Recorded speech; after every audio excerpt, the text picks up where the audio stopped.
और अब ग्रेटर नोएडा से बड़ी खबर, न्यूज स्टेट की खबर का बड़ा असर। जेवर एयरपोर्ट के पास हुए जलभराव का मामला, जेवर विधायक धीरेन्द्र सिंह ने लिया संज्ञान। चीफ सेक्रेटरी से मिलकर कार्रवाई की बात कही तो रनहेरा गांव में जलभराव हुआ था। जल निकासी के लिए बनाए गए नाले की वजह से हुआ था जलभराव। तो पानी की निकासी के लिए पंप सेट लगाए जाएंगे। सिंचाई विभाग ने 17 करोड़ की लागत से नाला बनाया था, तो गलत डिजाइन होने के चलते जलभराव यहां पर हुआ है। और किस कदर हालात है वो आप तस्वीर में देख सकते हैं। जिम्मेदार अधिकारियों पर सख्त कार्रवाई करने की मांग अब लोगों की तरफ से। तो यमुना प्राधिकरण के दायरे में रनहेरा गांव आता है। न्यूज स्टेट ने प्रमुखता से इस खबर को दिखाया था। तो जेवर एयरपोर्ट के पास ये पानी यहां पर भरा है, जिससे लोगों को निकलने में दिक्कतों का सामना करना पड़ता है। तो न्यूज स्टेट की खबर का बड़ा असर देखने को मिला है। जेवर एयरपोर्ट के पास हुए जलभराव के मामले में अब जेवर विधायक धीरेन्द्र सिंह ने संज्ञान लिया है और इस पूरे संदर्भ में चीफ सेक्रेटरी से मिलकर कार्रवाई की बात कही गई है। तो रनहेरा गांव की ये तस्वीर आप टीवी स्क्रीन पर देख रहे हैं। किस तरह से जलभराव की एक तस्वीर आपको नजर आ रही होगी। साथ ही साथ इस बारिश के दौर के बीच जो मकान है उनमें भी दरार है। तो एक्सक्लूसिव तस्वीर आपको मौके से दिखा रहे हैं। तो जल निकासी के लिए बनाए गए नाले की वजह से ये जलभराव हुआ है। तो पानी की निकासी के लिए अब पंप सेट लगाए जाएंगे। ये विधायक की तरफ से आश्वासन लोगों को। सिंचाई विभाग ने 17 करोड़ की लागत से इस नाले को बनाया था, जिसमें गलत डिजाइन होने के चलते जल भराव हो गया। तो एक बड़ी लापरवाही यहां पर है, जिसके चलते अब जिम्मेदार अधिकारियों पर सख्त कार्रवाई करने की मांग लोगों की तरफ से है। तो यमुना प्राधिकरण के दायरे में रनहेरा गांव आता है। तो देखिए, न्यूज स्टेट ने प्रमुखता यमुना प्राधिकरण के ग्राम रनहेरा में पानी भरने से ग्रामवासियों को बेहद तकलीफ हुई है। पिछले कई दिनों से मैं सारी स्थिति पर नजर रखे हुए हूं। मेरे द्वारा भ्रमण भी किया गया और सारे अधिकारियों को बुलाकर जल निकासी के उचित प्रबंध भी कराए गए। लेकिन जिस नाले को डिजाइन करने में सिंचाई विभाग ने बहुत ज्यादा लापरवाही की है, उसके लिए कल प्रदेश के मुख्य सचिव से मैंने वार्ता की और जिन भी अधिकारियों ने लापरवाही की है और जिसकी वजह से ग्रामवासियों को आज भारी कष्ट झेलने पड़ रहे हैं, उसके लिए एक जांच कराई जाएगी। मुझे आश्वासन दिया है मुख्य सचिव ने। नोएडा इंटरनेशनल एयरपोर्ट के पास मौजूद रनहेरा गांव की तस्वीर न्यूज स्टेट ने दिखाई थी। ये गांव बाढ़ के चलते बदहाली के आंसू बहा रहा है और यहाँ के जानवर और लोग नरकीय जीवन जीने के लिए मजबूर हैं। इस पूरे मामले में ग्रामीणों की माने तो स्थानीय अधिकारियों की अनदेखी रही और वहां बनाए गए नाले की वजह से गांव के अंदर 3 फीट 4 फीट तक जलभराव था, जिसके चलते जानवरों को भी दूसरी जगहों पर शिफ्ट किया गया। सैकड़ों परिवार अपने घर को छोड़कर पलायन कर चुके थे। इस पूरे मामले को गंभीरता से न्यूज स्टेट ने दिखाया, जिसके बाद इस मामले का संज्ञान जेवर विधायक धीरेन्द्र सिंह ने लिया है। धीरेन्द्र सिंह द्वारा शासन को उन अधिकारियों की लापरवाही के बारे में अवगत कराया गया, जिन अधिकारियों द्वारा गांव के पास नाला बनाया गया था। 17 करोड़ रुपए की लागत से सिंचाई विभाग द्वारा बनाए गए नाले का गलत डिजाइन होने के चलते इस गांव में जलभराव की स्थिति उत्पन्न हुई। पूरे मामले को लेकर चीफ सेक्रेटरी के सामने जेवर विधायक धीरेन्द्र सिंह ने रखा और लापरवाह अधिकारियों पर कार्रवाई कराने की भी मांग की गई है।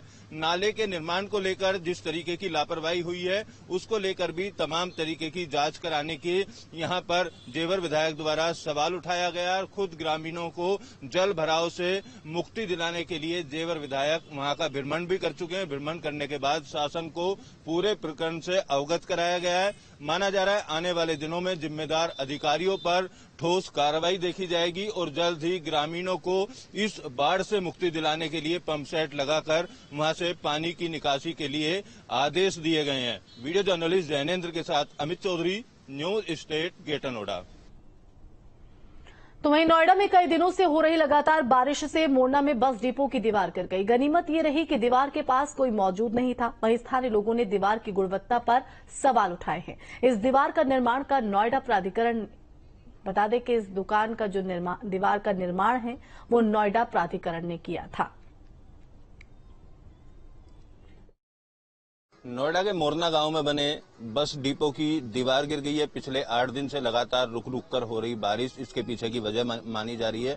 तस्वीर दिखाएं, मोरना गांव से सटी हुई बाउंड्री की ये दीवार है और ये पूरी भर कर गिर गई है। तकरीबन आधा घंटा पहले ये दीवार गिरी है और उसके आसपास के अगर इलाकों की बात करें तो यहाँ मोरना गांव के तमाम लोगों के निकलने के लिए मेन गली है। इस गली से अक्सर लोगों का आना जाना रहता है। यहाँ लोगों की दोपहिया वाहन और अन्य वाहन भी खड़े रहते हैं। अगर इस दीवार के आसपास कोई बच्चा होता तो एक बड़ा हादसा यहाँ पर हो सकता था। स्थानीय लोगों के मुताबिक ये दीवार कई साल पहले बनाई गई थी और इसकी गुणवत्ता को लेकर भी तमाम तरीके के जो सवाल हैं वो उठाए जा रहे हैं। दीवार के गिरने से ये गनीमत रही कि किसी तरीके का हादसा यहाँ पर नहीं हुआ है। कब गिरी थी दीवार में? 4 दिन हो गए सर, 4 दिन हो गए। अपना आप ही कुछ 9-9:15 बजे गिर गई है ये। इनका कहना है कि दीवार के पास अगर लोग बैठे हुए होते तो बड़ा नुकसान यहाँ पर हो सकता था और काफी दूरी तक आप देखेंगे ये दीवार जो है गिरी है। नोएडा प्राधिकरण के द्वारा बनाई गई थी कई साल पहले, लेकिन अब बारिश के हालात हैं। पिछले 8 दिनों से लगातार रुक रुक कर बारिश हो रही है। उसके बाद इसी तरीके की तस्वीर नोएडा, ग्रेटर नोएडा के अलग अलग इलाकों से आनी शुरू हो गई है। कई जगह मकानों में दरार आने की तस्वीरें सामने आ रही है, कई जगह दीवार या छज्जे गिरने की जो तस्वीरें हैं वो सामने आ रही है। इसके पीछे की जो वजह है वो बारिश ही फिलहाल माना जा रहा है और इसके रखरखाव को लेकर भी तमाम तरीके के जो सवाल हैं वो खड़े हो रहे हैं। अब देखना होगा कि प्राधिकरण कब तक इस दीवार की मरम्मत करा पाता है और जो हिस्से ऐसे हैं जर्जर हो चुके हैं उनको कब तक दुरुस्त किया जाता है। वीडियो जर्नलिस्ट जैनेन्द्र के साथ अमित चौधरी, न्यूज स्टेट नोएडा। तो लगातार हो रही बारिश से कानपुर में भी नदी का जलस्तर बढ़ गया है, जिससे नदी किनारे बनी बस्तियों में पानी भर गया है। लोग पलायन करने को मजबूर है। प्रशासन ने बाढ़ पीड़ित लोगों की मदद का आश्वासन दिया है। कानपुर में बाढ़ से हालात बद से बदतर होते जा रहे हैं। पिछले 48 घंटों में हुई मूसलाधार बारिश से बाढ़ का पानी घरों में भी भर गया है। पांडू नदी के किनारे बसे हुए लगभग 200 घर बाढ़ की जद में आ गए हैं, जिससे लोग यहाँ के लोग पलायन करने को मजबूर हो गए हैं।